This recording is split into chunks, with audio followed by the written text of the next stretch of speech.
گل و سیف با هم زدن. جلوی اشتباه کرد و خطا پدرو برو به روش اعلام کنه. من عبور بکنم پدرو برو که مرتکب خطا شد. اینجا ببینید تقصیر آهسته رو در کنار طرفدار عبور داشت گرفت بطورت، اما قبلش خطا اعلام شده بود. سرلامنس هم روی نیمکت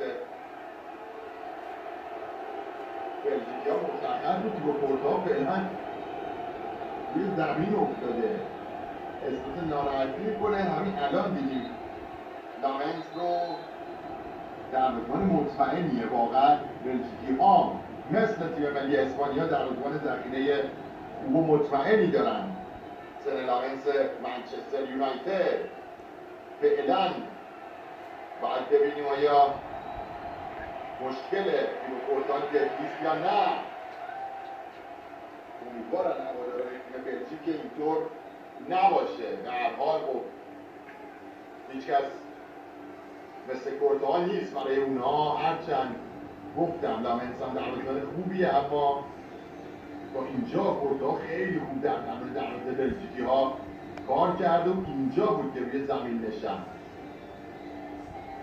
و مصدوم شده.